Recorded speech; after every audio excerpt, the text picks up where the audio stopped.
Zona e Dumres në bashkinë Belqë e njohur prej dekadash për kultivimin e duhanit, po humbet gradualisht një nga traditat më të rëndësishme bujqësore.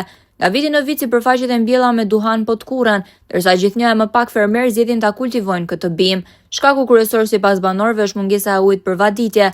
Temperaturat e larta të viteve të fundit kërkojnë ujitje të vazhdueshme, ndërsa sistemi i kanaleve dhe pompave mekanike, i ndërtuar para viteve 90 prej kohësh nuk funksionon më. Si pasojë shumë toka kanë mbetur djerë, ndërsa të tjera janë kthyer në vreshta dhe ullishte, kultura që kanë nevojë për më pak ujë. Në vështirësi kanë ndikuar dhe mungesa e tregut të sigurt dhe problemet me grumbulluesit. Fermerët thonë se në shumë raste janë përballur me vonesa apo vështirësi në pagesa, çka i ka detyruar të reduktojnë mbjelljet ose të heqin dorë plotësisht nga kultivimi i duhanit. Një tjetër faktor mbetet delargimi të rinjve nga fshati.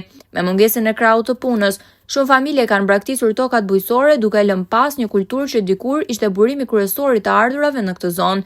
Fermerët kërkojnë që investimet të mos përqendrohen vetëm tek infrastruktura urbane, por edhe tek bujqësia. Sipas tyre, rikthimi në funksion i sistemeve të vaditjes, ndërtimi i pompave mekanike dhe riabilitimi i kanaleve do të jepnin jetë tokave të Dumres dhe do të krijonin mundësi për rikthimin e kulturave tradicionale, mes tyre dhe duhanit, që dikur mbulonte 10 hektarë në këtë zonë.